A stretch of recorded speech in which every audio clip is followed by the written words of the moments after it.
మీ అందరూ కూడా మంచి బాధ్యతను అప్పగిచ్చారు. ఈ ఈ బాధ్యతని ఎప్పుడు దుర్లభం చేసుకోను. మీ అందరికీ అందుబాటులో ఉంటాను. మీ అందరికీ ఏమేమి కావాలో మనస్ఫూర్తిగా చెప్పండి. ఒక లెటర్ కూడా రాసివ్వండి. అవన్నీ కూడా నేను చేస్తాను. చంద్రబాబు గారు గెలిచారు కదా, ఆ సంతోషాన్ని ఆయన ఎక్స్ప్రెస్ చేస్తూ తన కుటుంబ సభ్యులు కావచ్చు, పార్టీ సభ్యులు కావచ్చు, ఎవరితో అయినా జనంతో కావచ్చు మాట్లాడుతుంటే ఎలా ఉంటుంది ఒక్కసారి? ఈరోజు చూస్తే ప్రజా తీర్పు చూస్తూ ఉంటే మన మీద, మన పార్టీ మీద ప్రజలకు ఉన్నటువంటి అభిమానం చూస్తూ ఉంటే నేను మాటలతో చెప్పలేకపోతున్నాను. ప్రతి తమ్ముడు, ప్రతి అక్క, ప్రతి చెల్లి మీ అందరూ చూపిస్తున్నటువంటి ప్రేమ చూస్తూ ఉంటే మాటలు రావడం లేదు. 164 సీట్లు ఇది మామూలు విజయం కాదు. ఎప్పుడు మీతోనే ఉంటాను. ఈరోజు చూస్తుంటే లోకేష్ బాబు కూడా గెలిచారు, అలాగే మన పవన్ కళ్యాణ్ గారు గెలిచారు. ఈ విజయం మంది కాదు, మన అందరిది. ఇదే మాదిరిగా ముందుకెళ్దాం. నవనిర్మాణ రాష్ట్రాన్ని ఏర్పరచుకొని అమరావతిని గెలిపిద్దాం. జయ జన్మభూమి. వెళ్ళొస్తాను. సూపర్. అలాగే జగన్ గారి ఏదైనా సందేశంతో పని కంక్లూడ్ చేద్దాం ఇంటర్వ్యూని. అంటే ఇప్పటి వరకు అంటే మనం అవహేళన చేయడం అని కాదు నా ఉద్దేశం. అవహేళన చేయాలని కాదు, నేను అనేది ఏంటంటే అవహేళన చేయాల్సిన అవసరం ఒకటి అవహేళన చేయాల్సిన అవసరం ఏముంది? అలా కాదు. ఇప్పుడు ఇంటర్వ్యూ అంటే మన ఈ మిమిక్రీ చేసినప్పుడు జనాలు ఏమైనా ఫీల్ అవుతారేమో అని చెప్తున్నాను. నేను ముందే చెప్తున్నాను. నేనేం అడుగుతున్నానంటే 2019లో ఆయన గెలిపించారు, 2024 వరకు సీఎంగా అవకాశం ఇచ్చారు జగన్ గారికి. దాని మీద ప్రజలతో ఒక సంతోషాన్ని పంచుకుంటూ ఉండే విధంగా చెప్పాల్సి వస్తే ఎలా ఉంటుందో? దీనికి ముందేందంటే ఎవరు కూడా అవమానంగా ఇంకోటి ఫీల్ అవ్వాల్సిన అవసరం ఏముంది? మనమంతా మనుషులమే కదా, మనం ఏర్పరచుకున్న గవర్నమెంటే కదా, మనం ఏర్పరచుకున్న గవర్నమెంటే కదా. టీడీపీ వచ్చినా వైఎస్ఆర్సీపీ వచ్చినా పథకాలు అవుతున్నాయా? ఆగో. కూడి తినడం మానేశారా? లేదు. ఎవరు వచ్చినా అదే కదా. కాకపోతే తుది నిర్ణయం, ఇందాకనే చెప్పా, తుది నిర్ణయం ప్రజలది. వాళ్ళు ఏమిస్తే అదే. 19 వద్దన్నారు, టీడీపీ పక్కన కూర్చున్నారు. 24లో కావాలనుకున్నారు, వచ్చారు. అంతే. వాళ్ళు ఏది కావాలన్నా వాళ్ళ క్లారిటీ ఉంది, మనకే లేదు. నేను అనేది నాయకులకే లేదు. అందుకే 2019లో ఆయనకి అవకాశం ఇచ్చిన దాని మీద 24 వరకు 5 ఏళ్ళు నాకు ముఖ్యమంత్రిగా అవకాశం ఇచ్చారు, మీ ప్రేమాభిమానాలు మర్చిపోలేను అన్నట్టు ఇలాంటి కాన్సెప్ట్ లో జగన్ గారు మాట్లాడాల్సి వస్తే ప్రజలతో ఎలా ఉంటుంది? ఇదే మాదిరిగా చూశాను. 2019లో ఇచ్చినటువంటి ఘన విజయం చూస్తూ ఉంటే సంతోషంగా ఉంది. ఇదే మాదిరిగా 2024లో ప్రజలు ఇచ్చినటువంటి తీర్పులు, అవ్వాచాచలు మీ అందరూ ఏదైతే ఇచ్చారో దాన్ని నేను ఆహ్వానిస్తాను. మీ అందరూ కూడా సంతోషంగా ఉండాలి. మళ్ళీ వస్తాను, 2029లో చూపిస్తాను, ఉంటాను. స్పోర్ట్స్మెన్ స్పిరిట్ అని అంటారు కదా, దాన్ని కూడా చెప్పేశావు నువ్వు. సరే. మరణం తప్ప ఓటమి తెలియని వ్యక్తులు చాలా మంది ఉన్నారు. ఇప్పుడు మరణం తప్ప ఓటమి తెలియని వాళ్ళు చాలా మంది ఉన్నారు. ఏవివి గారు ఒక మాట అనేవారంట, చాలా మంది నా మిత్రులు చెప్పేవారు, ఇండస్ట్రీలో క్లాప్ కొట్టని అసిస్టెంట్ డైరెక్టర్, ఫ్లాప్ కొట్టని డైరెక్టర్ ఉండరని. అలాగా సహజంగా జరుగుతుంది. జయాపజయాలు ఒక రోజు ఒకరికి సీట్ వస్తుంది, ఒకరికి రాదు. అది జయాపజయాలు ప్రజలు. రాజకీయాలు సినిమాలు కాదండి. మన ఇంట్లో పచ్చడి వండుకున్నాం, తినమా? రోజు చికెన్ కావాలంటే కష్టం కదా. అంతే. అప్పుడప్పుడు పచ్చడి, అప్పుడప్పుడు చికెన్, అప్పుడప్పుడు పెరుగు, ఇలాంటివి ఉంటాయి కదా. మనుషుల్లో కూడా మార్పు వచ్చింది. ఓకే, అన్నం చూసాం, సరే మళ్ళీ బాబు గారిని డెవలప్మెంట్ కోసం ఏదైనా వాడదాం, లేకపోతే మళ్ళీ అన్నం గెలిపించుకుంటారు. సరే, రాజకీయాలను పక్కన పెట్టేస్తే ఫైనల్గా ఇంకా అంటే జగన్ గారి క్యారెక్టర్ ఇచ్చిన బూస్టప్తో నువ్వు ప్రపంచానికి తెలిసావు కదా. సో జీవితాన్ని ఎలా డిజైన్ చేసుకుందాం అనుకుంటున్నావు? ఈ నీ గోల్స్ ఏమైనా ఉన్నాయా? నేను పరమశివుడు ఏదైతే చెప్తాడో అదే విధానంలో పోతా. నేను సపరేట్గా ఆలోచించాల్సిన లేదు. అంటే ఇప్పుడు నేనేంటంటే నేను ఒక ఆధ్యాత్మికంగా ఆలోచిస్తుంటా, పరమశివుడిని ఎక్కువ పూజిస్తాను. నేను పర్టికులర్గా నా లైఫ్ని డిజైన్ చేసుకోవడం, పర్టికులర్గా రాసుకోవడం, ఈ రోజు ఏం చేయబోతున్నానని థింక్ చేయడం, ఇవన్నీ కూడా నేను చేయను. నేను నిద్ర లేచిన కాంచి నిద్రపోయేంత వరకు పరమశివుడు ఎవరిని కల్పిస్తే ఓహో ఇది ఆయన, ఏం తినిపిస్తే ఓహో ఆయన, దైవాధీనం, దైవాధీనంలో బతుకుతున్నా అంతే. ఓకే. పరమశివుడు ఏదైతే ఆయన స్క్రిప్ట్ ఉందో దాంట్లో నడుచుకుంటూ పోతున్నా. ఎవడైనా వచ్చి నన్ను చంపేసినా కూడా ఓకే, ఇది పరమశివుడు అన్న. ఏదైనా గుచ్చుకునింది పరమశివుడు అంటే నేను పూర్తిగా పరమశివయ్య ఏదైతే ఇస్తాడో, దేవుడు పరమశివుడు ఏదైతే ఇస్తాడో అందులోనే ఉన్నానండి. సపరేట్గా ఆలోచన లేదు. ఆహా ఈరోజు కూల్ లేదు, నేను అడుగుతున్నా. మా నాన్నగారు లేని, నాకు చచ్చిపోయాడు. మా నాన్నగారు లేనప్పటికీ కూడా పరమశివుడి దగ్గరికి వెళ్ళి, నాయన నాకు కూల్ లేదు పెట్టించాయంటే సాయంత్రానికి అన్నం ఉంటుంది, రూమ్ రెంట్ లేదు, సాయంత్రానికి ఉంటాయి. అంటే నేను ఒక తండ్రి రూపంలో వస్తుంది, ఏదో ఒక అవకాశం రూపంలో ఏదో ఒకటి నాకు ఆ రోజు గడిచిపోద్ది. బికాస్ మై గాడ్ నాకు తండ్రి లాంటి వ్యక్తి. నీ వర్క్ నమ్ముతున్నావు, దేవుడిని నమ్ముతున్నావు, అంతే కదా. ఈ రెండు అంతే. అలాగే ప్రజలు కూడా ఆదరించి అన్నం పెడుతున్నారు. ఈరోజు ఒకప్పుడు కూల్ లేక ఏడ్చినోడిని ఈరోజు టిఫిన్ పెట్టిస్తున్నారు, భోజనాలు పెట్టిస్తున్నారు, ఆదరిస్తున్నారు, ఇంటికి పిలుస్తున్నారు, మమేకంగా మాట్లాడుతున్నారు, ఆలింగనం చేసుకుంటున్నారు. ఇదంతా కళాకారుడికి దొరికిన ఒక చిన్నతమైనటువంటి ఆదరణ. ఇంతకంటే ఏం కావాలన్నయ్యా? ఏం కావాలో చెప్పు. కోట్లు ఇస్తే కూడా రాదు. నిజం. రాజకీయ నాయకులైనా సినిమా యాక్టర్లని ఊరి ఏముందన్నయ్య? ఏముంది? 5 నిమిషాలు ఏదో ఉంటది అంతే తప్ప ప్రజలు ఎప్పుడు కూడా క్లారిటీగా ఉంటారు, మనం ఆదరిస్తారు జనాన్ని. నేను ఎప్పుడు ఈరోజు ఎంతమందికి తెలిసానంటే జగనన్నలాగా ముందుకు తీసుకెళ్ళిన వ్యక్తులు టీడీపీ. నాకు ఇద్దరు దండం పెట్టుకుంటున్నా. వాళ్ళిద్దరికి ఎప్పుడు నేను జీవితాంతం రుణపడి ఉంటా. రేపు బాబు గారిని కలిసిన, జగనన్న కలిసిన, బాలని బాబు గారిని కలిసిన, నా ఆరాధ్య దైవం పవన్ కళ్యాణ్ గారిని కలిసిన చాలా సంతోషం. I'm very happy. రాజకీయాలు అనేవి పక్కన పెడితే నేను ఒక నటుడుగా సంపూర్ణంగా ముందుకెళ్తున్నా. I'm very happy. చాలు.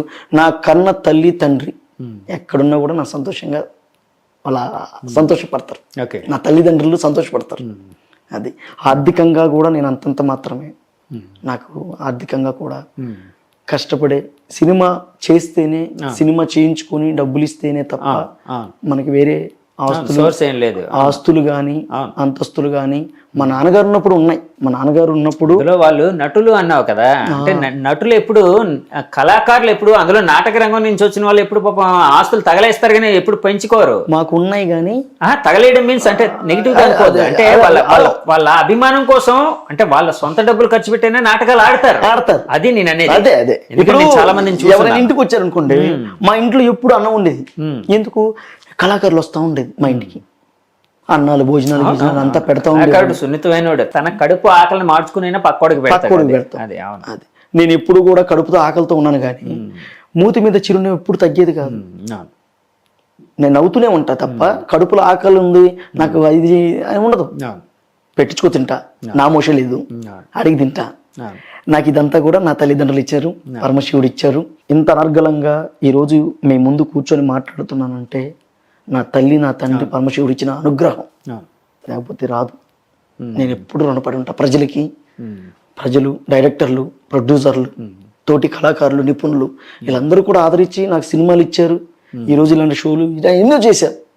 ఈరోజు హ్యాపీగా ఉన్నాను. ఇంకంతకంటే ఏం కావాలి మీకు?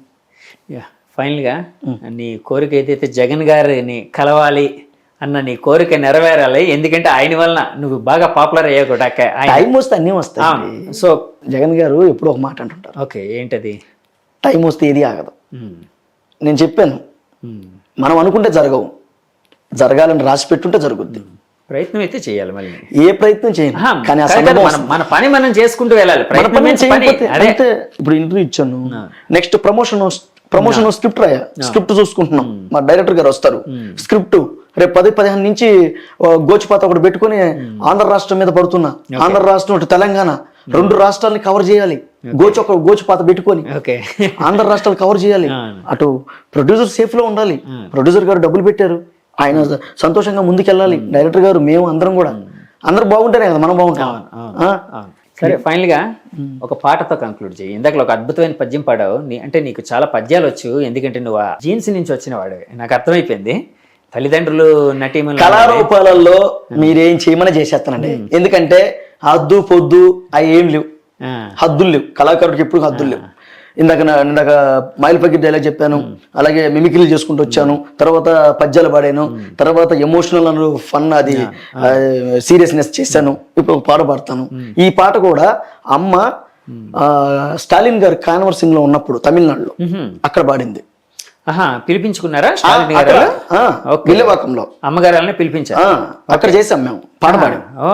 ఇది మన తెలుగు గొప్పతనం గురించి. పాడబ్బా. పాడరావో తెలుగువాడా, పాడరావో కలిమిరేడా, పాడరా మన తెలుగుదేశపు భవ్య చరితల దివ్య గీతం పాడరా. యుగ యుగంబుల నిండు బంగారు గంగనిచ్చిన గౌతమీ నది, కోకినూరులు కురులు ముడిచిన కులుకు తేనెల కృష్ణవేణి, హాయగారతనాల సీమ హోలలాడెను తుంగభద్ర, సొగసు కూర్చెను తెలుగు తల్లికి సుఖములిచ్చెను తెలుగువానికి. పాడరావో తెలుగువాడా, పాడరావో కలిమిరేడా, పాడరా మన తెలుగుదేశపు భవ్య చరితల దివ్య గీతం పాడరా. బాగుంది. అమ్మకి నేర్పించాను. నువ్వు ఎలా అమ్మ ఏం నేర్చుకున్నావు? చదువుకోలే. ఓకే. అమ్మ ఏం చదువుకోలే, దగ్గరగా ఎన్ని వందల పాటలు పాడేసి ఉంటది. ఓకే. అమ్మ రేడియో కేంద్ర సింగర్ కూడా, విజయవాడ రిటైర్. అవునా? రేడియో కేంద్రం సుభాషిణి రావినోతల అవునా? రిటైర్. అమ్మ రేడియో కేంద్ర సింగర్, విజయవాడ రిటైరు. ఎన్నో జనపదాలు పూలకోక కట్టుకొని పూలారా నేను పోతే తోటలోని చిన్నవాడు కొంగు బట్టి లాగాడే, ఏం పిల్లోడా యగదిగా చూస్తావో, ఏం పిల్లోడా యగదిగా చూస్తావో. ఇలాంటి జానపదాలు అమ్మ. నీకు కూడా వచ్చా జానపదం? ఎవరికి? నీవు వచ్చా జానపదాలు? నేను పాటలు పాడను, అమ్మ పాడుతుంది. మేము ఓన్లీ నాటకం సాంఘికం, ఈ సినిమా డైలాగులు బాగా చెప్తా. చారిత్రాత్మక నాటకాలు కూడా వేసావా? History kind of? మనం చేయలేదు మామూలుగా. పౌరాణిక నువ్వు చేసావా నాటకాలు? ఇందాక వేసాం కదా మైల్ ఫకీర్. మాయిల్ ఫకీర్ పౌరాణికమే కదా మైల్ ఫకీర్. అవునవును. పులిరాజు మైల్ ఫకీరు. అలాగే సాకలు తిప్పడు. ఊరూరు గుడ్డలన్నీ ఏరేరి మూట కట్టి సర్ది సంకానేసి సాకిరేపుకెళ్తుంటే వివరంగా చెప్తాను వినుకోండయ్యో, అబద్ధాలు చెప్పనని అనుకోండయ్యో. అప్పుడు ఈ తిప్పడు కదలలేదు వదలలేదు, ఎల్లికల పడి ఉన్న సింహాన్నే నా పంగల కర్రతో ఒక్క ఏటు ఎడవంగానే గెర్రం తిరిగి కింద పడిపోలే రాజుగారా. ఈ విధంగా సూపర్. మాయిల్ ఫకీరు, పులిరాజు, సాకలు తిప్పడు. ఈ సాకలు తిప్పడు క్యారెక్టర్ కూడా నాన్నగారు వేసేవాళ్ళు. రెండు పాత్రలు నాన్నగారు చేసేవాళ్ళు. అసలు ఒక్కొక్క స్టేజ్ మీద నానేమో అమ్మని డ్యామేజ్ చేయాలని, పులిరాజుని అమ్మ క్యారెక్టర్ని, అమ్మ మాత్రం స్టాండర్డ్ గా ఉండేది. అట్లా బా ఏం కళాకారులయ్యా. నాకు తెలిసి నాకు చిన్నతనం నుంచి సినిమా ఇవన్నీ ఓకే డన్, కానీ చిన్నప్పటి నుంచి ఒక అద్భుతమైన నటులను చూశాను. ఎంత క్రమశిక్షణ, డైలాగ్ మీద డెసిషన్, డైలాగ్ మీద ఆ పట్టు, ఎంత స్పీడ్ వెళ్తున్నా కూడా డెసిషన్, అవన్నీ కూడా అమ్మగారు నాన్నగారు బా ఎంత కళాకారులు. నేను ఒక కడుపున పుట్టిన కొడుకుగా కాకుండా ఒక పక్క వ్యక్తిగా వాళ్ళిద్దరిని చూసా. వాళ్ళ పవర్ఫుల్ ఆ నటన చాలు. అలాంటి కడుపున పుట్టాను, మరో జన్మ ఉంటే వాళ్ళకే కడుపున పుట్టాలి. సూపర్. చాలు, మరో జన్మ ఉంటే వాళ్ళ కడుపున పుట్టాలి. బతికినంత కాలం సంతోషంగా బతకాలి. ఆస్తులు అంతస్తులు ఇవన్నీ సంపాదించి వాడు కూడా పొడి చేసి ఇవన్నీ వద్దు. బతికినంతకాలం మనశ్శాంతిగా ప్రశాంతంగా సంతోషంగా బతకాలి. వచ్చే వాళ్ళు కూడా అర్థం చేసుకునే విధంగా ఉంటే చాలు. Thank you Sunil. చాలాసేపు ఎప్పటి నుంచో అనుకుంటున్నాం, ఈ రోజుకి అయ్యింది. సో యాక్చువల్గా జగన్ గారిని కలిస్తే నువ్వు తర్వాత వెళ్ళిన వెంటనే ఫస్ట్ ఇంటర్వ్యూ నాకే ఇవ్వాలి. మళ్ళీ నేను అందరినీ కలుస్తా. అదే కలిసి నాకు ఇవ్వాలి. బాబు గారిని కలుస్తా, అవును, అప్పుడు మాట్లాడదాం. జగనన్న కలుస్తా, అప్పుడు మాట్లాడదాం. అలాగే రేపు సినిమా టైటిల్ ఇంకా రిలీజ్ కావాలి, అదే ఆ సినిమా చేస్తున్నా, ప్రమోషన్ కూడా వస్తా. ప్రమోషన్ కూడా మళ్ళీ రావాలి, సినిమా ప్రమోషను. అప్పుడు ఇంకా గోస్తో వచ్చి కూర్చుంటా. అలాగే తప్పకుండా చేద్దాం. సూపర్. నువ్వు లైఫ్లో నువ్వు ఏదైతే ఒక సిస్టమేటిక్గా కొన్ని వాల్యూస్ పెట్టుకున్నావు అవన్నీ ఫుల్ఫిల్ అవ్వాలని, నీకు అద్భుతమైన జీవితం పెట్టుకోలేదు, వాల్యూస్ అని పెట్టుకున్నావు. నేను అంటుంది వాల్యూస్ అంటే ఇంత ఎదగాలి అంత ఎదగాలి అలాంటివి లేవు. ఈ రోజు ఒకరి మోచేతి నీళ్ళు తాకుండా బతికితే అదే పని చేయాలి. నీకు ఇష్టమైన పని ద్వారా అది నెరవేరాలని మనస్ఫూర్తిగా కోరుకున్నాను. అంతేగాని నేను ఇదవ్వాలి నేను అది అవ్వాలి అని లేనిపోని కష్టాలు తెచ్చుకొని మనశ్శాంతి లేకుండా చేసుకునే బతుకు నాకు నేను చెయ్య. ఓకే, పని నువ్వు కోరుకున్నా నీకు ఇష్టమైన జీవితం నీకు దక్కాలని మనస్ఫూర్తిగా కోరుకుంటూ thank you very much. Love you అన్నయ్య. Thank you. జగన్ గారి క్యారెక్టర్ని ఇమిటేట్ చేస్తూ తనకంటూ తను ఒక ఐడెంటిటీని క్రియేట్ చేసుకొని ప్రపంచానికి తన్ను తాను పరిచయం చేసుకున్న సునీల్ రావినూతల అంతరంగం. ఆయన మనతో ఎన్నో విషయాలు పంచుకున్నారు, అలాగే రకరకాల డైలాగ్స్ చెప్పారు, పాటలు పాడారు, ఇవన్నీ చేశారు. అలాగే తన జీవితంలో ఏం కావాలనుకుంటున్నారో అవన్నీ కూడా చెప్పారు. అలాగే జగన్ గారిని కలవాలి, బాబు గారిని కలవాలి, అందరినీ కలవాలని, అంటే రాజకీయాలకు అతీతంగా నేను నటుడిగా మాత్రమే ఈ పాత్రలు చేస్తూ ఉన్నాను, అవకాశం వస్తే నేను ఎవరి పాత్ర అయినా నాకు సెట్ అయితే తప్పకుండా చేస్తానని చెప్తున్నారండి.